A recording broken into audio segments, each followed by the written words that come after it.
el Evangelio de Marcos capítulo 3. Vamos a estudiar los versículos del 7 hasta el versículo 19. Marcos capítulo 3, versículos 7 al 19. Voy a leer la palabra inspirada por Dios y seguidamente vamos a pedir al Señor que nos ilumine, que nos santifique, que nos edifique. Jesús se retiró al mar con sus discípulos y una gran multitud de Galilea le siguió y también de Judea, de Jerusalén, de Idumea, del otro lado del Jordán y de los alrededores de Tiro y Sidón. Una gran multitud que al oír todo lo que Jesús hacía, vino a él. Y dijo a sus discípulos que le tuvieran lista una barca por causa de la multitud, para que no le oprimieran. Porque había sanado a muchos, de manera que todos los que tenían aflicciones se le echaban encima para tocarle. Y siempre que los espíritus inmundos le veían, caían delante de él y gritaban diciendo: tú eres el Hijo de Dios. Y les advertía con insistencia que no revelaran su identidad. Y subió al monte, llamó a los que él quiso, y ellos vinieron a él. Y designó a 12 para que estuvieran con él, y para enviarlos a predicar. Y para que tuvieran autoridad de expulsar demonios, designó a los 12, Simón, a quien puso por nombre Pedro, Jacobo, hijo de Zebedeo, y Juan, hermano de Jacobo, a quienes puso por nombre Boanerges, que significa hijos del trueno, Andrés, Felipe, Bartolomé, Mateo, Tomás, Jacobo, hijo de Alfeo, Tadeo, Simón el cananita, y Judas Iscariote, el que también le entregó. Padre, damos gracias por tu palabra, ilumina mi mente y que tu Santo Espíritu, que el poder que resucitó a Cristo de entre los muertos sea el poder para santificarnos, para alentarnos, para transformarnos a través de tu palabra. Te lo pedimos por Cristo Jesús. Amén. Creo que a todos nos agrada escuchar de las bendiciones de Dios. Las bendiciones de Dios. Sin embargo, cuando escuchamos bendiciones de Dios, generalmente, y es nuestra tendencia, lo asociamos al bienestar personal. A lo que compramos, lo que adquirimos, o dependiendo cómo nos sintamos, decimos, estoy bendecido por Dios. Sin embargo, podemos caer en un error y es enfocarnos más en las bendiciones de Dios que en Dios mismo. Imaginen que a alguien que le encanta la pintura se gana un premio y le dan a escoger 2 opciones. Tiene la primera opción, recibir un cuadro de su pintor favorito, un cuadro que vale mucho dinero, y tiene otra opción al elegir ese premio, y es estar en el estudio de este pintor y él va a hacerle un retrato a la persona en su estudio, estar con él, ahí, pasar el tiempo. Pero la persona elige el número 1. Ah, no, yo quiero el cuadro valioso, yo no quiero estar con ese señor.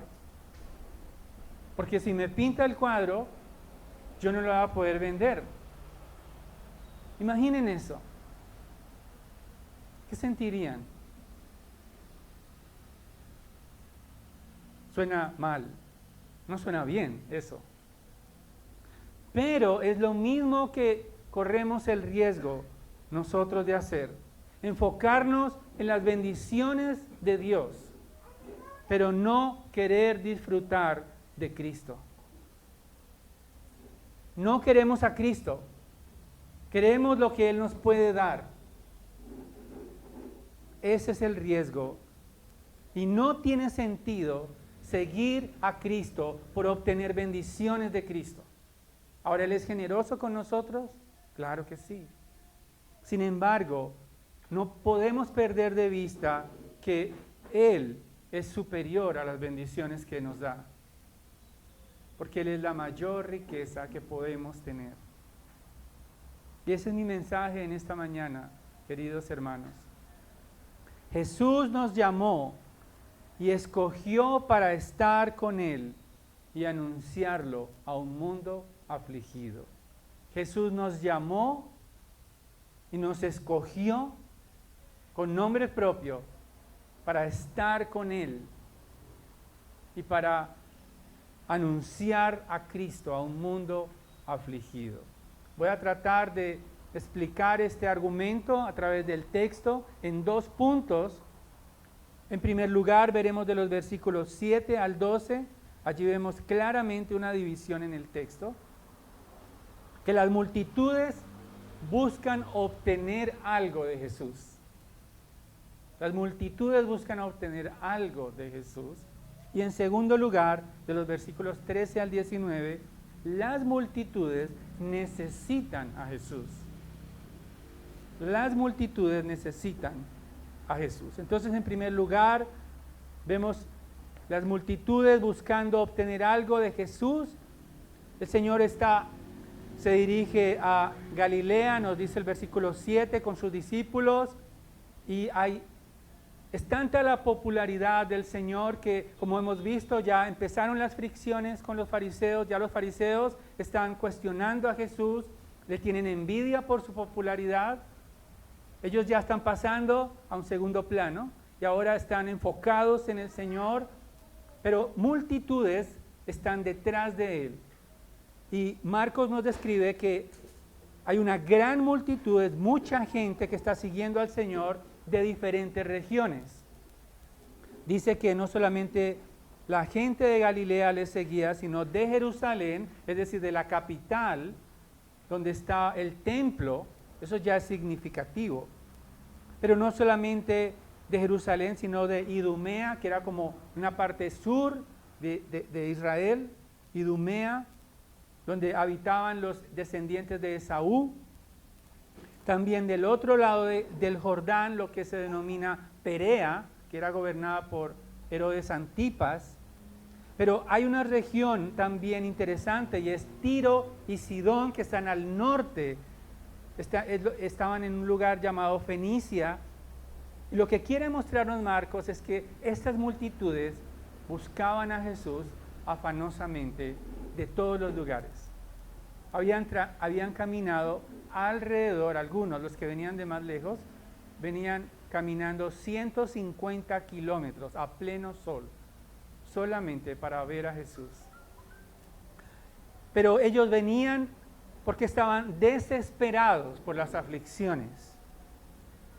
Ellos solamente habían escuchado que dice el versículo 8, una gran multitud que al oír lo que Jesús hacía vino a Él.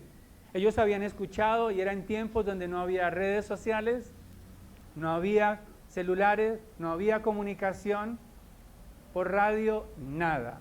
Solo el voz a voz. El voz a voz, uno a uno, había llegado tan lejos que gente a 150 kilómetros de distancia había escuchado de Jesús. ¿Qué había escuchado? Pues que Él sanaba a los enfermos, había limpiado leprosos, había sanado paralíticos, había liberado endemoniados, y todos venían a Él. El Señor Jesucristo, al ver esta multitud que quiere tocarlo, Él toma precauciones. El versículo 9 dice que le dijo a los discípulos: ténganme en una barca pequeña, lista. ¿Por qué? Porque si esta multitud se me viene encima a tocarme, no quiero que me dañen en ese momento. Yo voy a la cruz. Entonces Él se protege, le dice: téngame en esa barca ahí, cerca al mar, porque si yo tengo que salir rápido, necesito esa barca. Téngamela ahí disponible. Es tanta la gente que lo busca. Ahora,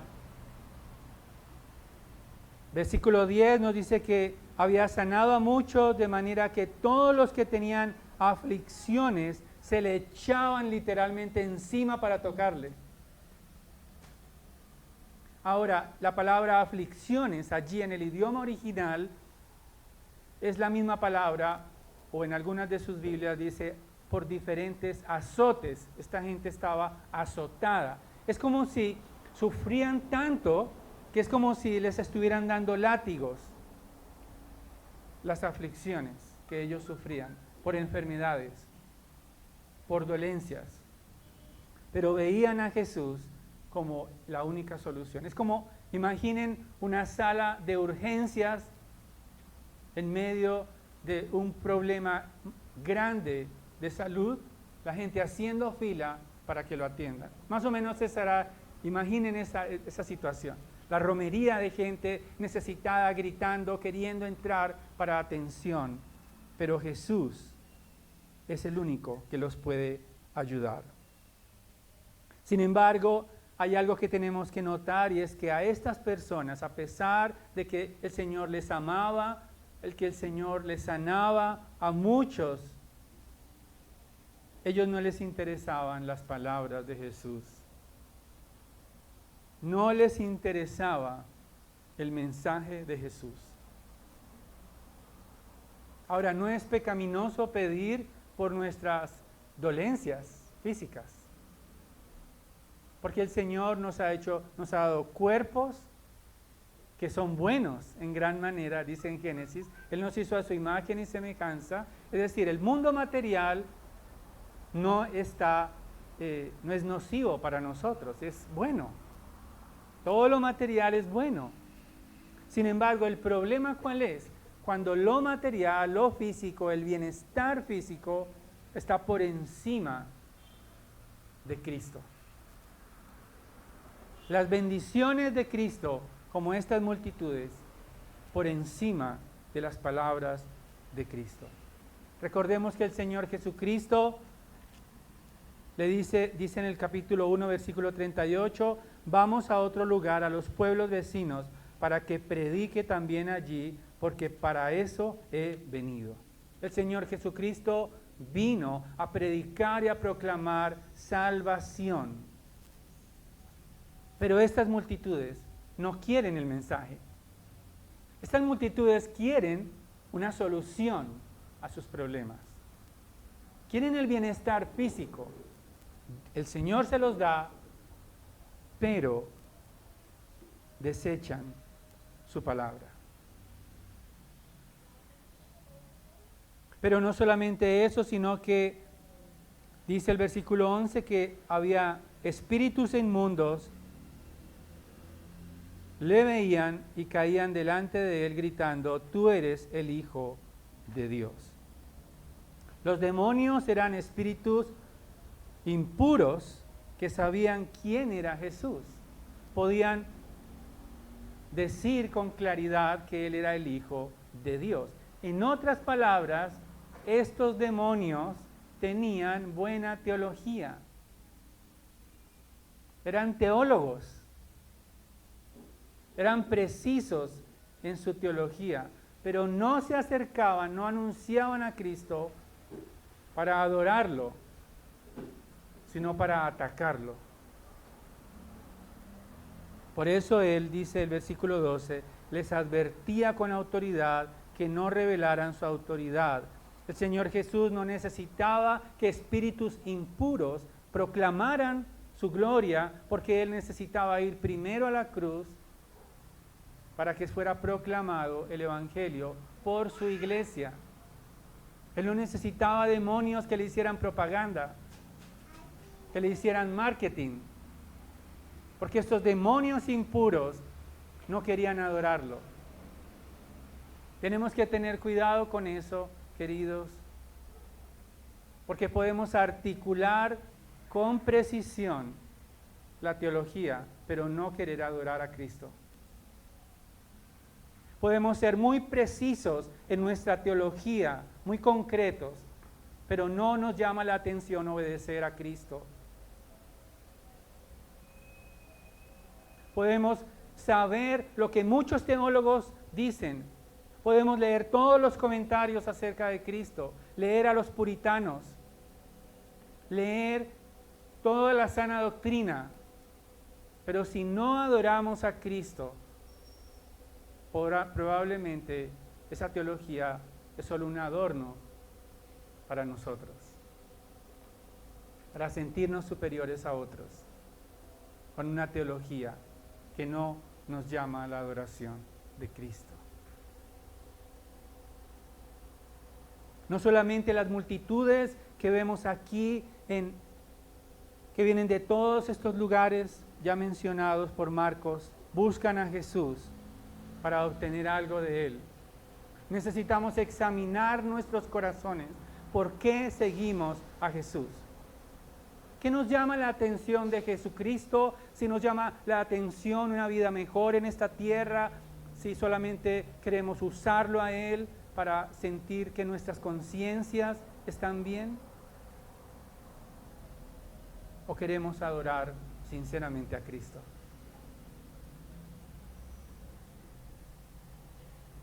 ¿Realmente sigues a Cristo por lo que Él es?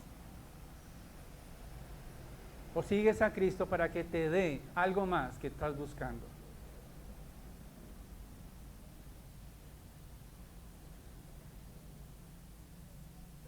Y eso nos lleva al segundo punto.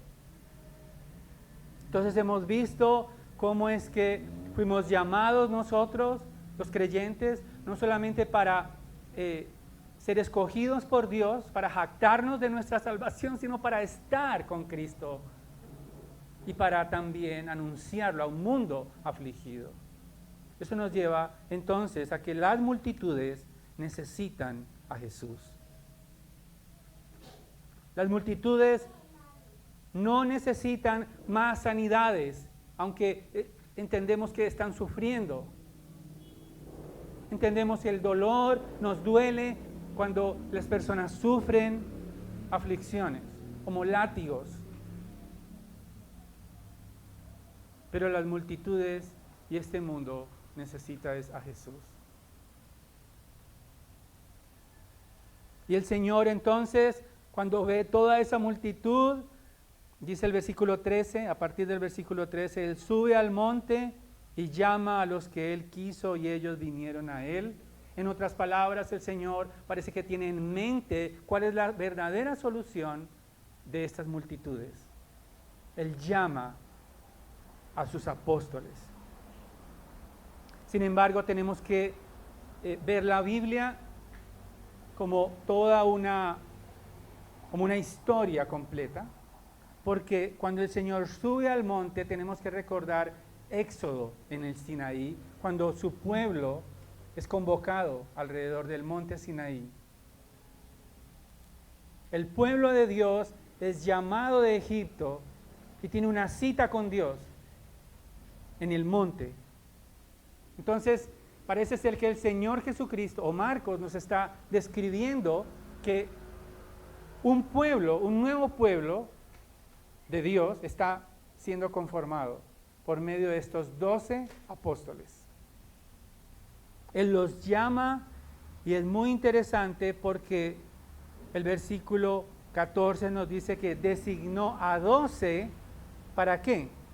Para que estuvieran con Él, para Él mismo los entrenaría, los capacitaría, y el número 12 no es un número caprichoso, también nos conecta con el Antiguo Testamento, con las 12 tribus de Israel. La nación de Israel viene de la descendencia de Abraham, de Isaac y de Jacob, que tuvo 12 hijos, las 12 tribus. Entonces, si ven que no, es decir, hay una conexión allí con un nuevo pueblo. Son 12, no son 13, no son 11, no son 4, son 12, como las 12 tribus de Israel. Y esto nos recuerda también que Génesis capítulo 12, versículos 1 al 3, nos habla de la promesa dada por Dios a Abraham, que en él serían benditas las familias de la tierra. ¿Por qué serían benditas las familias de la tierra? Porque del linaje de Abraham vendría uno de su simiente, es decir, Jesucristo. Ahora Jesucristo está allí, llamando a estos 12 hombres. Y Marcos también nos dice que no solamente vinieron a él para que estuvieran con él, sino para enviarlos a predicar.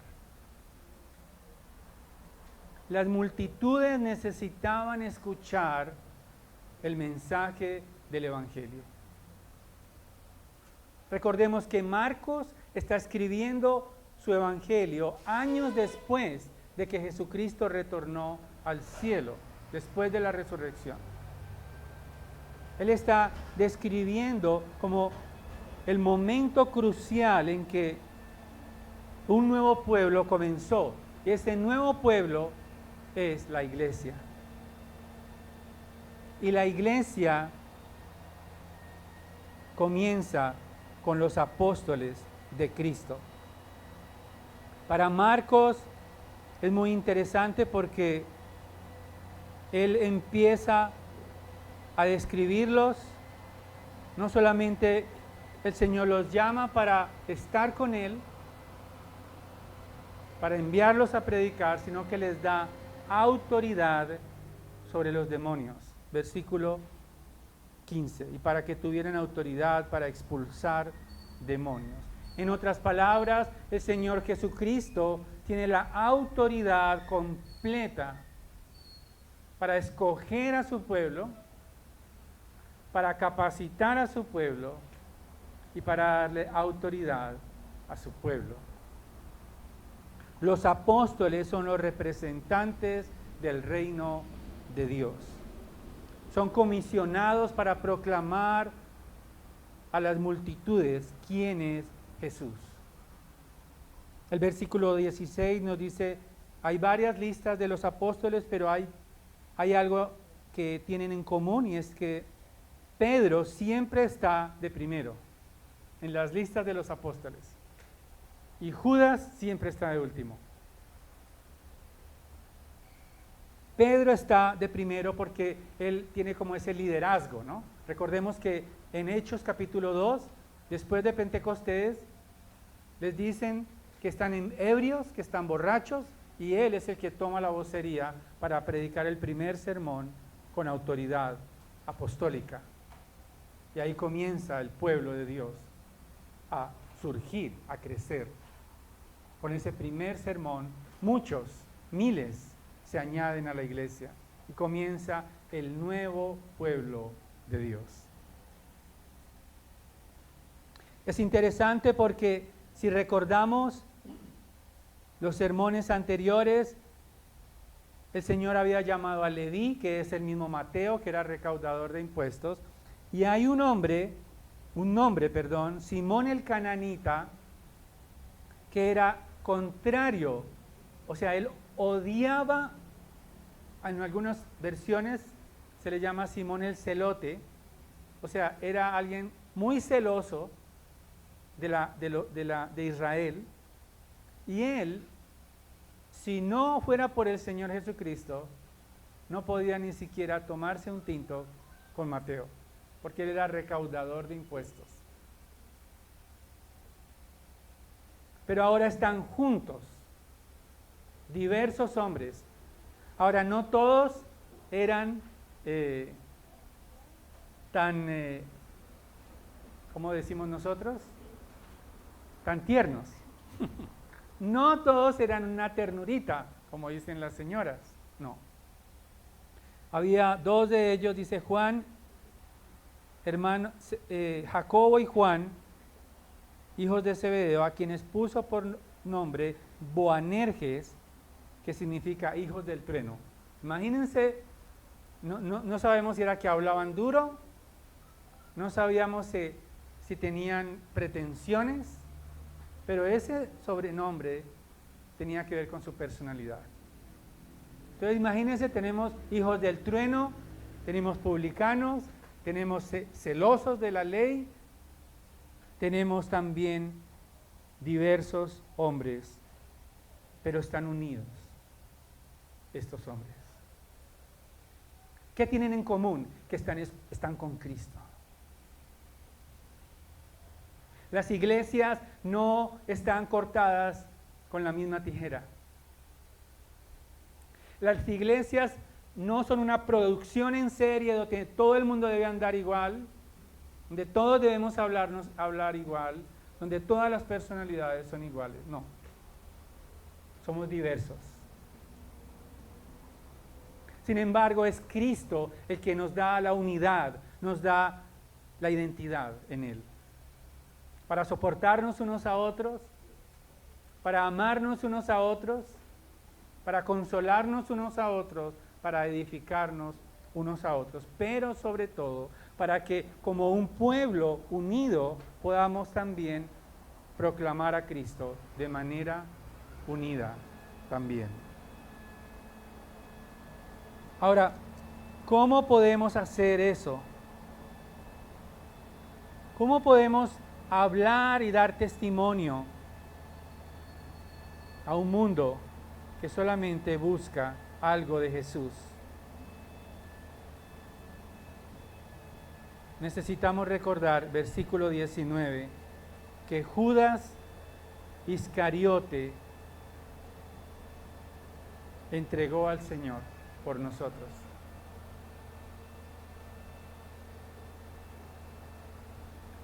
Quizás nosotros no somos mejores que los publicanos, no somos mejores que aquellos que traicionaron a Jesús, porque en otro tiempo, si hubiéramos estado allí, hubiéramos gritado, crucifícalo, crucifícalo. Estábamos tan alejados de la verdad de Cristo que no somos mejores que los que crucificaron a Cristo nuestro Señor. Pero Él se compadeció de nosotros porque no solamente fue a la cruz traicionado por uno de estos hombres que se confundió entre la multitud, se confundió entre esos 12 selectos hombres, se confundió al punto que vemos en uno de los evangelios, en Juan, que todos los apóstoles al momento de entregarlo en la cena se miran unos a otros y dicen, ¿seré yo? Ni siquiera había pasado desapercibido Judas entre los apóstoles. Solamente porque Cristo fue a la cruz es que ahora podemos reunirnos aquí. Solamente porque Él fue traicionado es que nosotros podemos cantar libertad y la gracia de Cristo.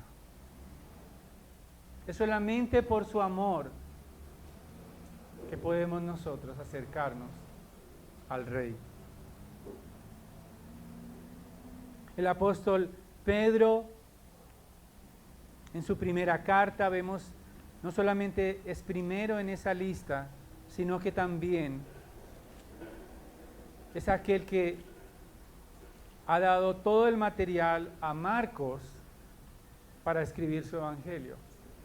Según los historiadores, los teólogos, el apóstol Pedro, que fue testigo presencial de estos acontecimientos, dio el material porque Marcos era muy cercano a Pedro y prácticamente es como si leyéramos el evangelio de Pedro, pero es el evangelio de Marcos. No es casualidad que esté de primero. El mismo apóstol Pedro en su primera carta nos dice en el capítulo 2, versículos 9 al 10, lo siguiente. Pero vosotros sois linaje escogido, real sacerdocio, nación santa, pueblo adquirido para posesión de Dios, a fin de que anunciéis las virtudes de aquel que os llamó de las tinieblas a su luz admirable. Pues vosotros en otro tiempo no erais pueblo, pero ahora sois el pueblo de Dios. no había recibido misericordia, pero ahora habéis recibido misericordia. El apóstol Pedro recuerda que a través de los apóstoles como él, fueron los instrumentos apostólicos revestidos y exclusivos de autoridad apostólica, no como ahora algunos se hacen llamar apóstoles en estos tiempos, por su arrogancia, sino que Él nos recuerda que somos un pueblo, que Jesucristo ha llamado a estos hombres de entre la multitud, de entre sus seguidores, estos apóstoles, ahora son el cimiento de un nuevo pueblo al cual pertenecemos tú y yo, si amas a Jesucristo.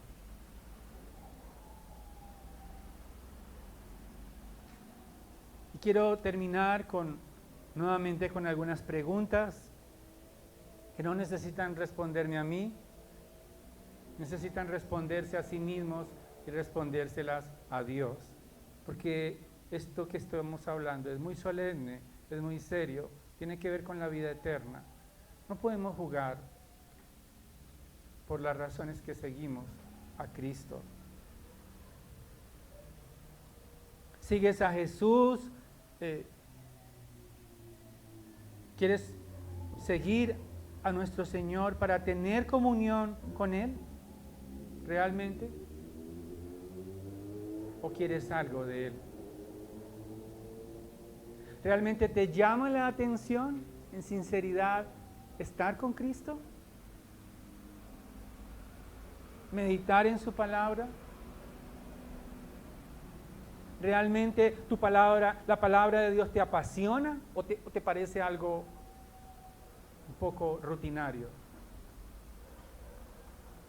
¿Realmente la oración es el deseo de tu alma para encontrarte con Cristo? ¿O es simplemente una excusa porque tu agenda tiene otros planes? Quieres lo bueno que te da Dios, pero no lo quieres a Él. ¿Sigues a Jesús para estar dispuesto a obedecerlo?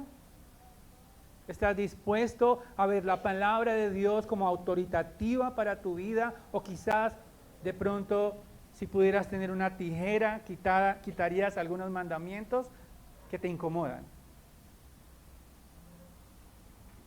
O ves la palabra de Dios como autoritativa que viene del cielo y que se encarnó en Jesucristo para proclamar la gloria de nuestro Redentor. ¿Realmente amas a Cristo? ¿Realmente tus labios aman a Cristo? ¿Realmente tu corazón está invadido por el Señor? ¿Es sensible a la voz de Cristo? ¿Te apasiona el Señor? ¿Te apasiona su palabra? Sus promesas de redención. Y por último, ¿verdaderamente sientes que eres parte del pueblo de Dios? ¿Verdaderamente ves a los hermanos que están a tu lado, a las personas, a los miembros de esta iglesia y futuros miembros como pueblo, como familia? ¿Realmente? ¿O solo tu familia biológica tiene verdadero arraigo en tu corazón?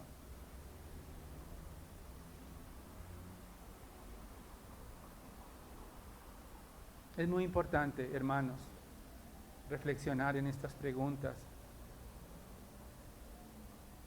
Mi anhelo es que ustedes conozcan a Cristo. Mi anhelo, mi oración es que se enamoren de nuestro Redentor con pasión, porque Él muere a la cruz por nosotros. El Hijo de Dios, el perfecto, el santo. Mi oración es que nuestros corazones palpiten por el deseo de estar con Él para siempre. Que podamos dejar a un lado nuestras prioridades y podamos amarlo, podamos adorarlo, porque no vamos a crecer espiritualmente, no vamos a abandonar aún el pecado, las tentaciones, si no tenemos intimidad con Cristo. No lo vamos a poder lograr. Y tampoco lo vamos a poder lograr de manera individual. No. De manera solitaria. No, hermanos. Ustedes le responderán al Señor. Y yo le responderé a Dios cuando me juzgue en su tribunal, que este día solemne estará delante de su gloria. Yo daré cuentas a Él, que les hable de Cristo. Les expuse el amor de Cristo y la sangre de Cristo. Estaré en paz. ¿Realmente estás en paz con Dios?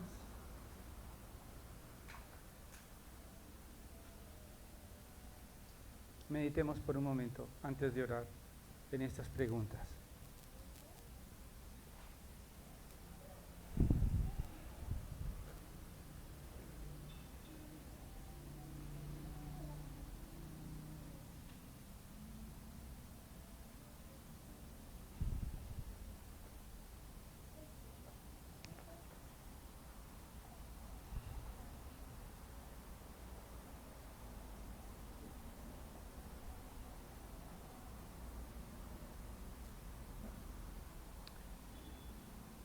Oh Padre nuestro que estás en los cielos, te pedimos perdón, Señor, por